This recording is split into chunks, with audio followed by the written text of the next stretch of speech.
This is the Superhuman Channel, doing reps with the weight of the world.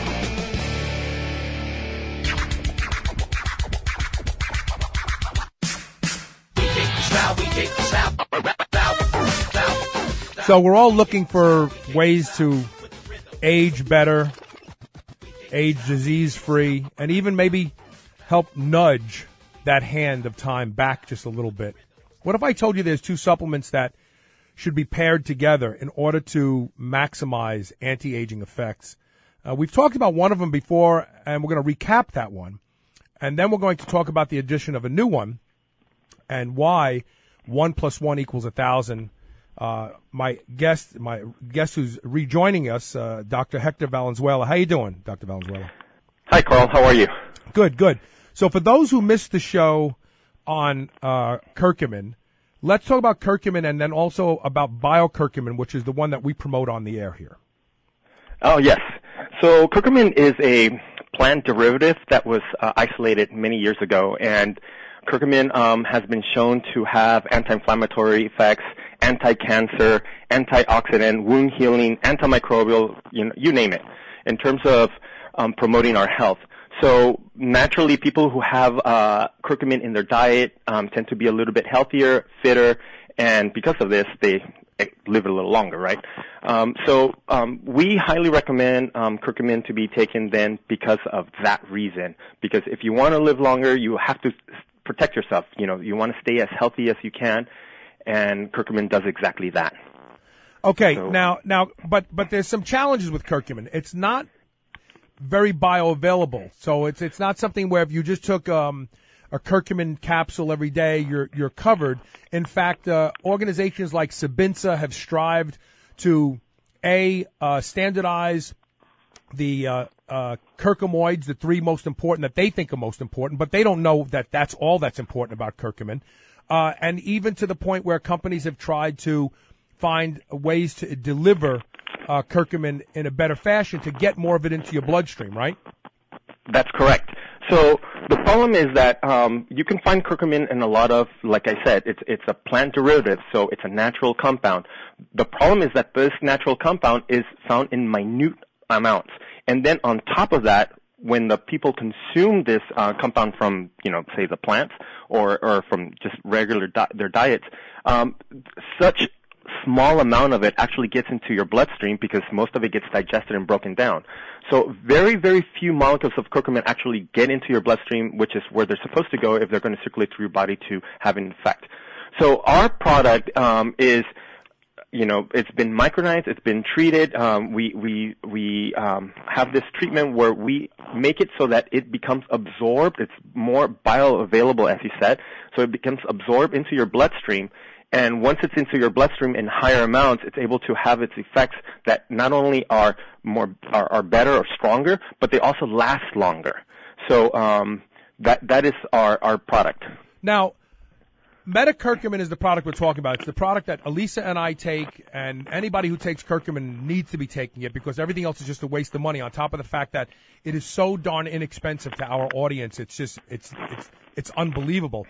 But with that being the case, I've gotten emails from people who've said, well, a single dose of MetaCurcumin is equivalent to taking 23 grams of the standard curcumin supplements out there and probably 2 to 3 times as much as the quote-unquote advanced delivery curcumins out there. And I'm not going to drop any names, but some of those have been used in studies on Alzheimer's disease, for instance. And so I've gotten emails from people saying, well, maybe those high doses of curcumin aren't a good idea. Well, when we talk about therapeutic effects of curcumin, that is what you need to see therapeutic effects. The research done on Alzheimer's disease and curcumin was using this new advanced curcumin, not this one we're talking about, MetaCurcumin, but one that MetaCurcumin is actually superior to. And they showed, like, when you get a lot of curcumin into the bloodstream, it has these effects on the brain. You need therapeutic doses in order to see the quote-unquote anti-aging effects, the effects where you are suppressing oncogenesis, cancer developments, where you're suppressing inflammation to a degree where it's actually going to have an effect on the body. You need therapeutic doses. Am I wrong about that, Dr. Valenzuela? No, you're not. You're correct. Absolutely correct. So the idea is the following. the fact that we have in our product, MetaCurcumin, that we're selling, we are not necessarily increasing the dosage of the MetaCurcumin. We are increasing the efficiency of the MetaCurcumin that's able to get into your bloodstream. And because of that, it's able to stay in your bloodstream a lot longer. And we can get, compared to those other products, we are able to get close to 10-fold higher amount of curcumin absorption. And because of this, the effects, as we mentioned and have been very well established, are the following, that you have better protection against Alzheimer's disease, you have better protection against microorganisms, you have better protection against inflammatory responses, and it's largely because the compound is just available to the cells for a longer period of time and makes it easier for them to absorb it and have its effect, its positive effects. Should I be splitting my dose? So a single serving of MetaCurcumin is two gel caps. Should I be taking one in the morning and one in the evening, or should I be taking both of them at the same time? Since if I want to maximize the amount of curcumin for the longest period of time under the curve in my bloodstream, I believe that it would not. Splitting it up would be a good idea if you want to have that extended period of time of the curcumin being in your bloodstream. That would be great. Taking them both at the same time would create this larger peak, and be more bioavailable into your bloodstream at a higher concentration. So either way, it's going to be good. I think it's going to depend on the individual. We do have some customers that like to do that, and take the 2 pills during the 2 different times of the day and just have it for a longer period of time in your bloodstream. Now, do people notice curcumin's effect? Do you have people who say, look, I've been using curcumin for 3 weeks or a month or 2 months, and they start to notice the aches and pains go away? I mean, I don't want to talk about my own personal experience because that sounds skewed. What do you hear from the people that use the product? Myself, main thing would be people who have inflammatory responses, issues with inflammatory responses. That they want to say, like you said, they want to have their aches and pains go away, and they're usually caused by inflammation.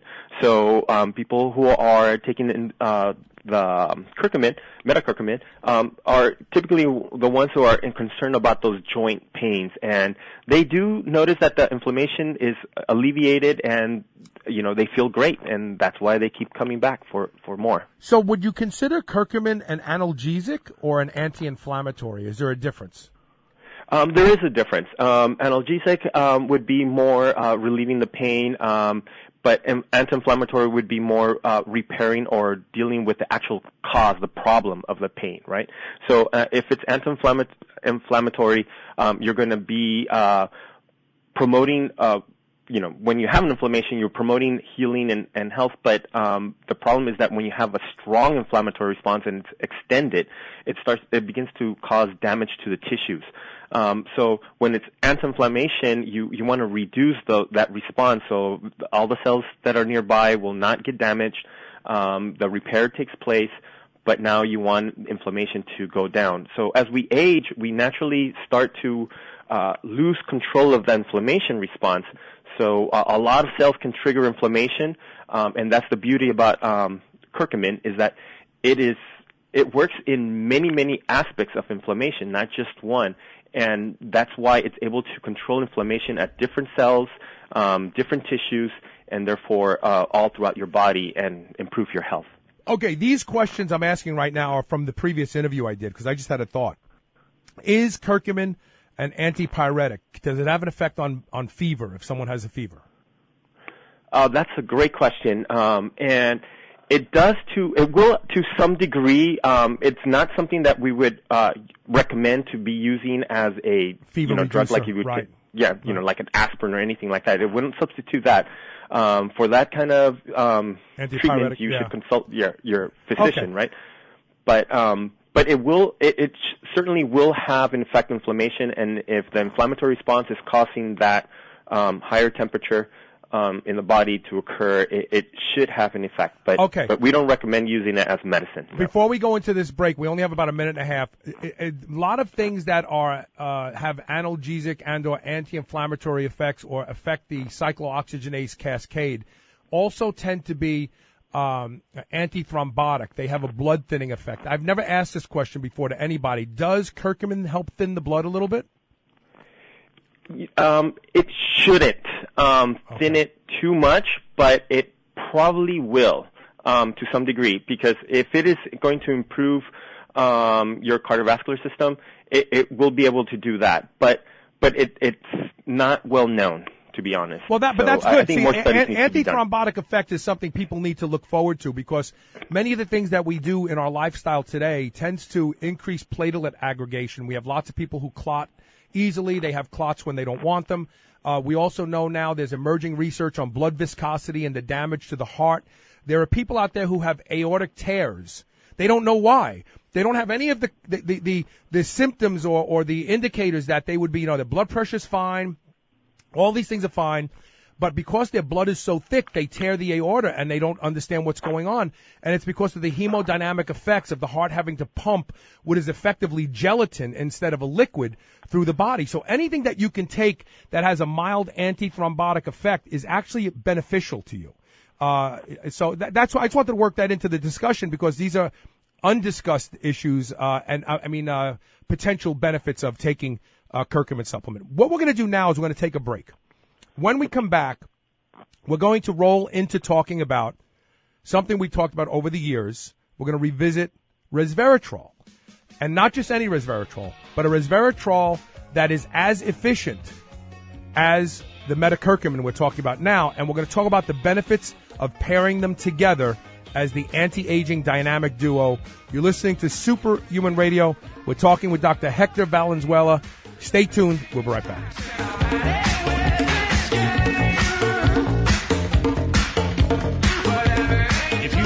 Curcumin, you need to pay attention. The best curcumin on earth is MetaCurcumin. MetaCurcumin is up to 277 times more bioavailable and absorbs over 6 times faster than standard curcumin supplements. MetaCurcumin even outperforms those supposedly high-performance curcumin products. There's only one MetaCurcumin by RevGenetics. You could save 20% off MetaCurcumin by clicking the banner ad at superhumanradio.com and use Superhuman Curcumin at checkout. If you want to help stop inflammation in its tracks, you need MetaCurcumin by RevGenetics today. This is the Superhuman Channel, where brawn and brains finally meet.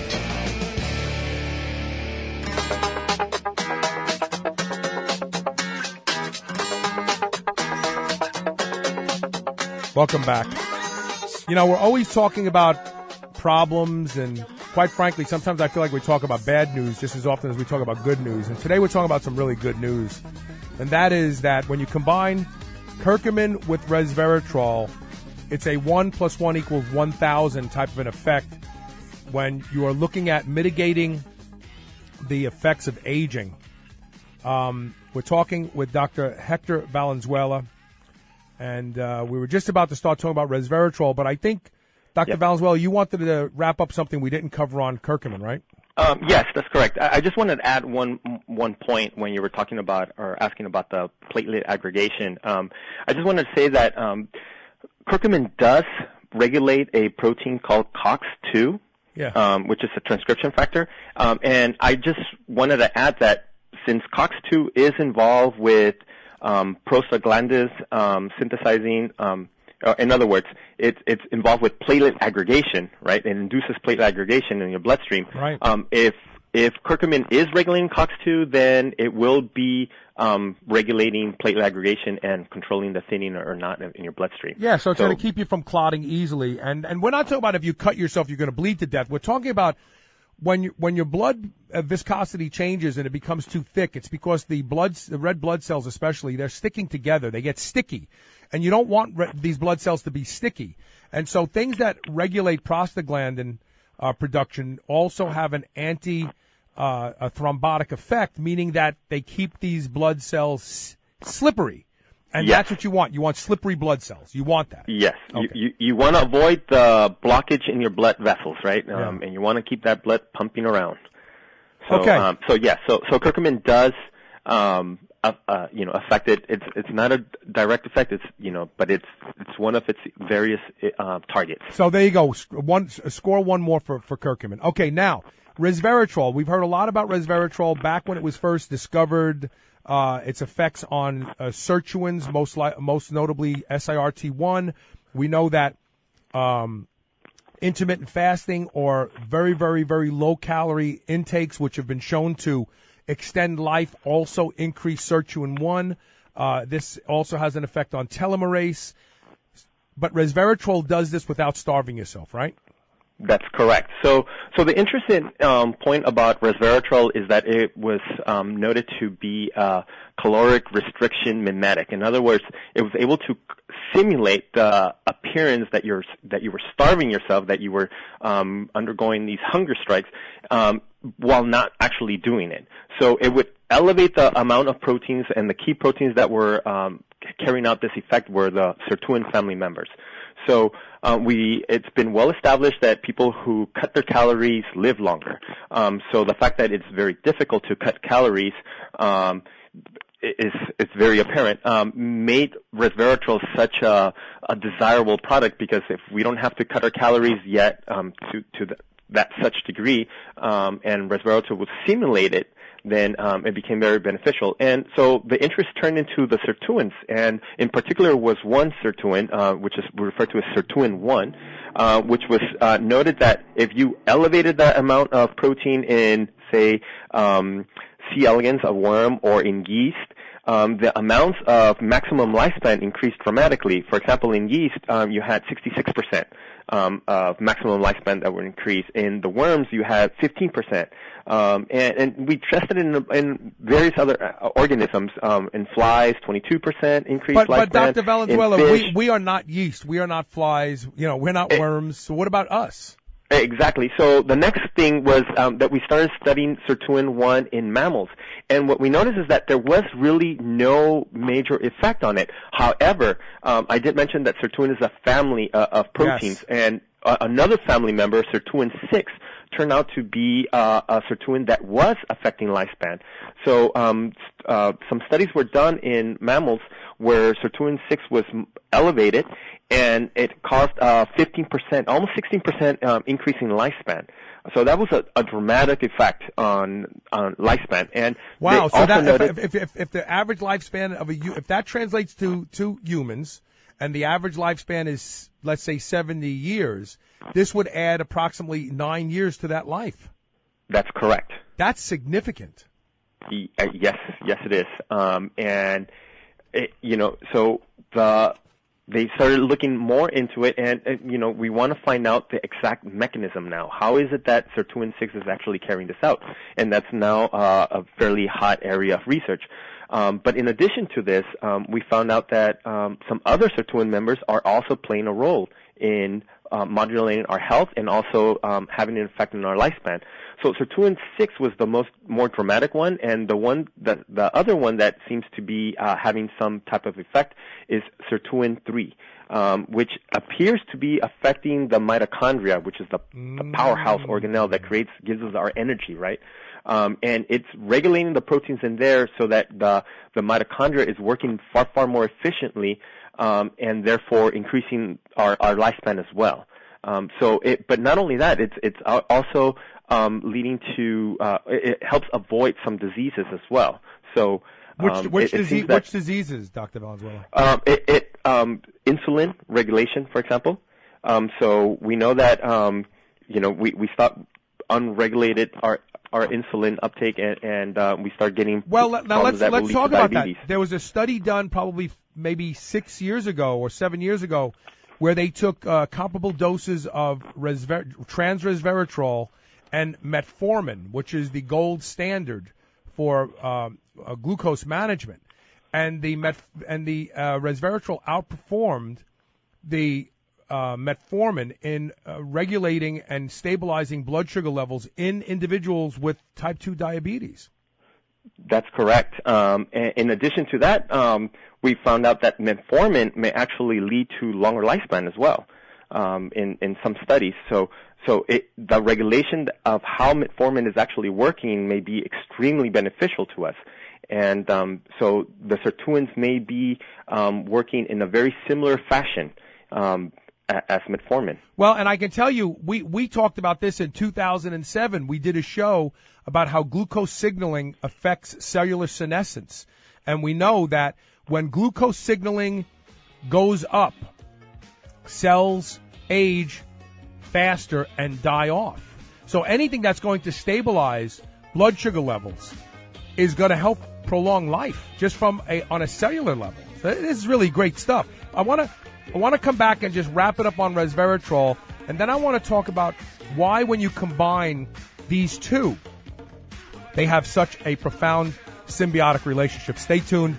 You're listening to Superhuman Radio.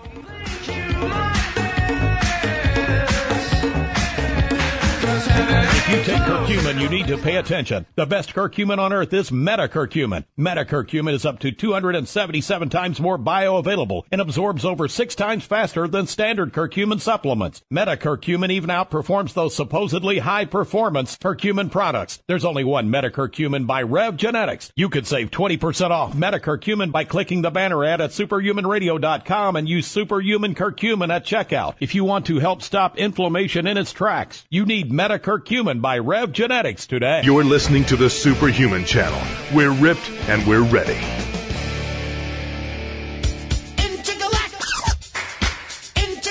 Welcome back to Superhuman Radio. We're talking about the dynamic duo of anti-aging. We're talking about curcumin and resveratrol. When combined, their synergistic effects are nothing short of amazing. So, before we get into more about resveratrol and its combination of with curcumin, does resveratrol have any type of bioavailability issues, or whatever you take gets into your bloodstream? So, basically like all compounds, that you're consuming, there's going to be a little bit of bioavailability issues. And the same can be said about resveratrol. So like all plant extracts, they need to be modified before they actually get consumed into your bloodstream. And resveratrol, it had also some of that issues that we talked about curcumin before, where you consume it in large amounts, but not enough was getting into the bloodstream. So a lot of people were starting to question, its effects. Like, is it really the resveratrol that's doing this? Especially since it gets modified as it gets absorbed into the bloodstream. So, or after it's in the bloodstream. So, there was a lot of questions about that. So we started looking into different ways of delivering resveratrol and seeing how we can increase the bioavailability of it. And one of the more popular ways of doing that was to micronize resveratrol. Now, for people who don't know what micronize means, explain. I mean, you're taking this compound and reducing it to micron size, right? Yes. So the idea is the following. You have these molecules. They're all naturally very small molecules, right? But the problem is that they aggregate. They stick to one another, and they become these huge structures. And as a huge structure, it's very hard for the cells to actually absorb them into the bloodstream. So as they are going through the intestinal tract. So the idea of micronizing any molecule would be to make it and synthesize in such a way that the molecule stays single as a unit, and therefore it's in the micron, a billionth of its normal size. So it would be a very, very, very small particle, and therefore it's able to get into the bloodstream that much easier. Okay, so once you micronize the resveratrol, that's not where you stop as far as advancing the delivery, right? That's correct. So the problem is that once it's been micronized, okay, it's great, it's small, and the ability of it getting absorbed into the bloodstream is that much easier. However, the problem is that these molecules, if they're still in large amounts and they're right next to each other, they slowly start to aggregate together once again. So what we've done is we have our micronized resveratrol, and we also add Tween 80. And so what is Tween 80? So Tween 80 is it's a surfactant. It's a compound that is, it's natural. It gets dissolved very easily, but it works kind of like soap does. it surrounds the particle in such a way that it keeps the particles, the molecules themselves apart from one another, and it prevents them from aggregating. In other words, it keeps it in a micronized size. And therefore, the cells are able to, take them in, and we don't have to worry about them aggregating and therefore not being absorbed and becoming more bioavailable to our cells. Now, Tween 80 is actually something that is used within the food industry and the pharmaceutical industry as already. So it's not like you're taking some industrial solvent and mixing the resveratrol with it, right? I don't want people to misinterpret. Correct. When you start talking about soap and surfactants, they're like, oh, wait a minute, maybe I don't want this in my body. Yes, that's correct. No, this is perfectly harmless. You find it in just about all types of foods. You find it in cosmetics. It's basically its sole function is just to keep the structures from aggregating again, but it's completely harmless, and it's easily absorbed into the body and ridden from our body, as waste when necessary. And the Tween 80 name is actually the registered trademark of the manufacturer of it. That's where the name yes. comes from. So it's polysorbate 80, I believe, is the other name that it goes by. Right. And I like the name Tween 80 because it keeps stuff from getting in. It stays in between, so to speak, the molecules. Yes. So it keeps them separated. Okay. So when we take a therapeutic dose of curcumin and we take a therapeutic dose of resveratrol and we apply this for some period of time, what is the combined effects that we see that make these so important to the anti-aging community? Okay, so both compounds have very similar ultimate targets. Okay, so for example, they're both anti-inflammatory, they're both antimicrobial, and they're both anti-cancer. Okay, but here's the thing about all of those diseases is the following: is that they can be caused by multiple mechanisms. Okay, so there's multiple ways that somebody can get cancer, for example. There's multiple ways that you can trigger inflammation. And there's countless. Every single cell can activate inflammation if it's damaged, right? So since there are multiple ways of causing that effect, then the idea of having multiple ways of treating them, it just makes sense, right? So if you combine resveratrol and curcumin, for example, to target a cell, they're going to target different aspects of that triggering mechanism that's leading to cancer or that triggering mechanism that's leading to inflammation. But by working together, by complementing, it doesn't allow the cells much of a leeway to escape that signal that has to be stopped, right? So by working together, they're not just stopping some of the cells, they're stopping them, most of the time. So that means that the effects of combining them both, say, for example, if resveratrol was going to stop 3 or 2 inflammatory responses out of 10 or out of 100, then or 20, curcumin would be supplementing those other ones. So together, they would be stopping 90% of the responses. So working together, is what we refer to as a synergistic effect, right? It's more than just adding 1 and 1. It's adding 1 and 1 and getting 100, right, or adding 1 and 1 getting 1,000. Right. All right. So now let's talk about from the anti-aging standpoint. So we understand the benefits of resveratrol. We just discussed that Sirtuin 6 and Sirtuin 3 have been shown to increase lifespan of mammals, which is finally, what we've been looking for. Exactly. Yeah. To prove the efficacy of resveratrol's effects, and now we know that resveratrol also helps to stabilize blood sugar levels, which we know stops cellular senescence from taking over. We know that effect. We know that curcumin reduces inflammation, which we know that inflammation causes an aging of the body as well. It breaks down tissue over time and so on. Well, they're both antioxidants, so they are powerful in that area. I mean, it seems to me that if someone were taking highly bioavailable curcumin, like MetaCurcumin, and highly bioavailable resveratrol, like the what I don't even know the name of the resveratrol product that you guys produce. Isn't that terrible? The micronized resveratrol. Yeah, micronized resveratrol. I thought there was a special name for it. I'm sorry. One would assume that this would have some sort of an effect that would be visible outwardly on the person who's taking it.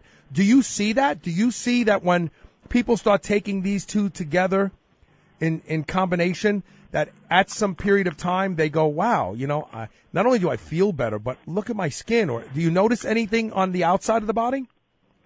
For the most part, what we tend to notice is when people stop taking it. When they stop taking it. When they stop taking it, exactly. That's usually when we hear more comments, oh, I feel great, I feel fine, I'm able to do all the things that I normally do, but as soon as they stop taking it, then they start noticing it a little bit more sluggish, a little bit, not as active, or, that's when they really start noticing. And this is for individuals who are perfectly healthy. Obviously, for those individuals who are taking it because they want to, stop some specific type of affliction, like, oh, they're having some type of inflammatory response issues, then that's usually when, they notice it as well. When they start taking it, inflammation goes down. When they stop taking it, inflammation comes back. And they really notice. But it is noticeable. It is noticeable. It is noticeable. It is very noticeable. I've been taking it continuously now for 3 months. And, it's not that I can remark on anything. I do know I usually have pretty bad muscle pain in general. And it's not nearly as bad as it used to be. I jokingly talk about it on the show. I say I reenact evolution every morning. I get up and I walk like a caveman until I get to the bathroom, and then I'm erect. But the truth is, I notice a dramatic difference in the pain in my lower back and glutes and hamstrings and quads, which is usually something. I have soreness in there that's kind of chronic. I don't know whether it's something that I've done to myself or something that I've inherited. I know that on my father's side, they've talked about lots of my father's siblings who were fortunate enough to age, that didn't die young from cigarette smoking or drinking, developed problems with their legs as they got older. So I'm trying to hedge my bet and make sure that I don't develop that. And I can say with complete conviction that in the past 3 months, that pain has gone from, let's say, a 9 to a 3. And I really haven't done much more other than to add these supplements in. So I notice a difference, and I have a feeling that if I stop taking it, I probably start to notice that pain scale going back up again over a very short period of time. We're going to take our last commercial break. When we come back, we're going to be talking more about the dynamic duo of anti-aging and health, Curcumin and Resveratrol. Stay tuned. We'll be right back.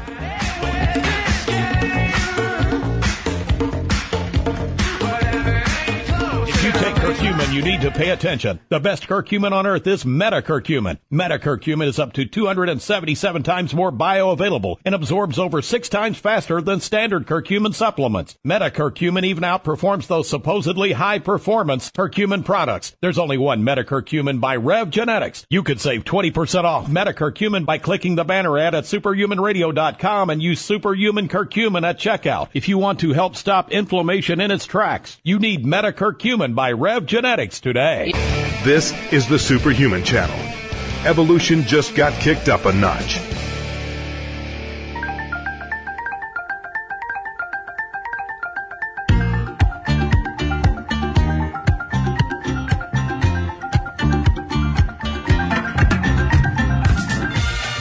Welcome back. You're tuning in late. We've been talking to Dr. Hector Valenzuela about the combination of curcumin and resveratrol. One of our sponsors, RevGenetics, makes the most advanced curcumin product in the world and, quite frankly, the most advanced resveratrol product in the world. Both of them highly bioavailable into the bloodstream and priced at the same price as the stuff out there that is really substandard, quite frankly. So this is a no-brainer. If you're going to take these two supplements, there's only one company to buy them from, that's RevGenetics. RevGenetics has been invested in the anti-aging movement for almost as long as I've been on the air. I'm very familiar with Anthony Luria. Did I pronounce his name right? I've never spoken to him. I've only emailed him. Loretta, yeah. Loretta, okay. Yeah. And he has been working tirelessly for years to develop and promote the best of the best scientifically. And now, with this new information about actually extending life in mammals with resveratrol, I think we can all sit back and go, okay, we know it extended the life of yeast. Who cares? We know extended the lives of worms. Who cares? We know extended the life of flies. Flies. Who cares? Yeah. It's like, okay, we know all this stuff, but it's people that are cracking open their wallets and buying this stuff, not, flies and worms and yeast. And now we have research that shows that resveratrol up to, did you say 16%? Yes. So in mammals now, it's been shown that Sirtuins and that can be induced by resveratrol are actually increasing their lifespan by up to 16%, 15.8, something like that. So there you go. So, it's a no-brainer for me. And combining the two is a no-brainer. And it's so easy to take them. The resveratrol capsule is one capsule, but it's actually a liquid that's in it. I take it with a meal. You think that's wise? Should I be taking these with meals, or does it matter? I think it's better to take it with a meal, personally, just because it gets your stomach going, and it's kind of like set and ready to just absorb. So I think maximum absorption occurs at that point. But there's not going to be any harm if you take it without a meal either. Well, and the only reason why I take it with a meal is because I have this theory that when there's food in your stomach, the pH changes to a less acidic environment because a lot of the acid is working on the food. So it's a good time to kind of sneak things in, so to speak. But that's just my logic. That's my logic. No, it's good reasoning. Yeah. some makes some sense. So what do you want to say to the audience before we wrap up the interview about the combined effects of MetaCurcumin and the advanced trans-resveratrol product that RevGenetics produces? I would say that the resveratrol product that we have, our Nitro 250, would be the one that has the tween inside of it. That's it.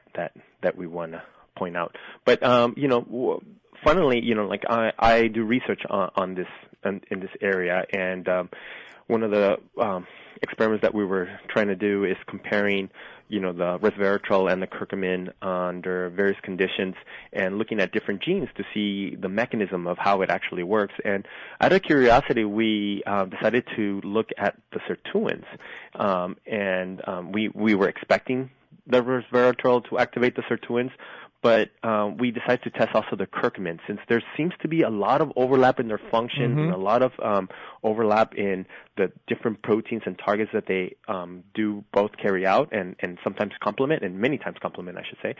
We wanted to see, let's find out if it's doing anything to the Sirtuins, and we actually discovered that some of the Sirtuins seem to be upregulated with curcumin, namely one that we found was Sirtuin 6. The one that has been shown. Yeah. Yes, very, very importantly. And we also saw some other Sirtuins that were upregulated and some that were downregulated. So these are initial experiments that we just begun. So we're very excited about the results, and we want to look more into it and compare different individuals and see what exactly is going on. But at this point, it would just be one more thing or another observation where resveratrol and curcumin are complementing one another, because it was not exactly the same Sirtuins for the most part. One of the things that I did a terrible job on the first time we had you on the show, and I've done it again, is to also embellish your credentials, because there's lots of people out there who say they do research. But first of all, you teach, and you're a visiting scholar at UCLA, correct? Am I correct about that? Yes. So I've been a visiting scholar at UCLA, and I started my work working on telomerase and longevity of human T cells, and we want to find out how the cells get activated. AIDS. That's it. Yes. So we actually, another project that I worked on while there at UCLA was we were looking at AIDS, actually. HIV infections, and how we can improve the infection by stimulating telomerase activity. And we were very successful in that. Do you think that resveratrol and curcumin have any effect directly on telomerase? Because that's the big thing, that everybody's going after. What's that? not ashwagandha, but the astragalus, right? The isolated astragalus compounds that they're saying affect telomerase. Do you think that these two compounds together somehow affect telomerase? I believe they do. But I think it's going to be cell-specific in how it actually does it. So if it keeps the integrity of the cell better and it functioning properly, then telomerase is going to be affected. Now the question is it affecting it directly? And that I do not know. Right. And I don't think anybody knows that at this point. But we do know that, for example, resveratrol, in both curcumin and resveratrol actually, have many, many targets. And how those targets, where they make the first initial contact and how it spreads the signaling within the cells is still, it's a web of connections, and we're still working out the details. But in the meantime, we can rest assured that these are beneficial for the human condition. There is no doubt about that. Yeah, yes. and that's what so much evidence. We would be waiting forever for science to prove everything, and we missed we missed the boat. Our lives pass, and we missed the boat. You know what I mean?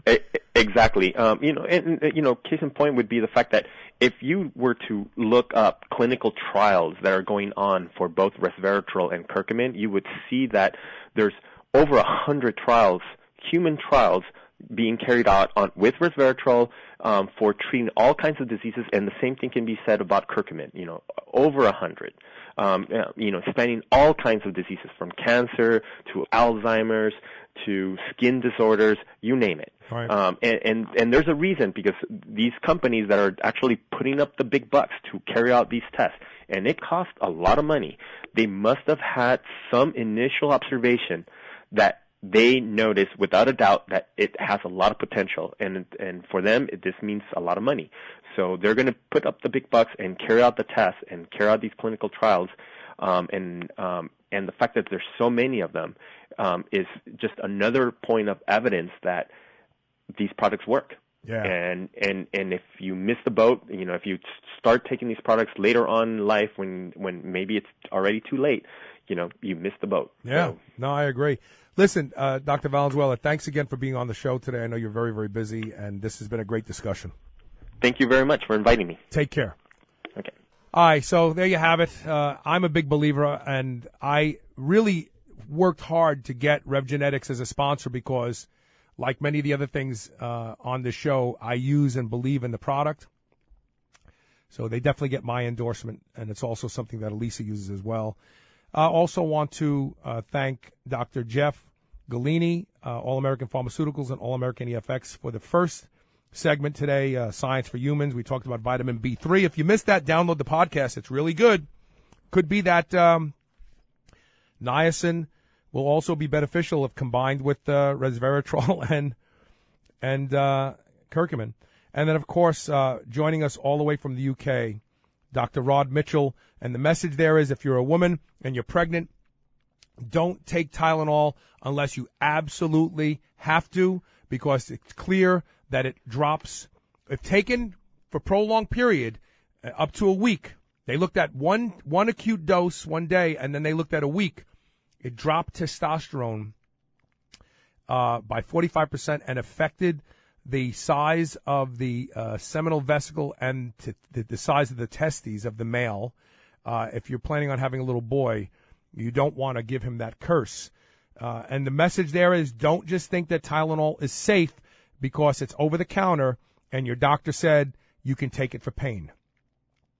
I hope we've done some good today with the show and you learned something. And thank you for listening to Superhuman Radio. We will see you tomorrow with more.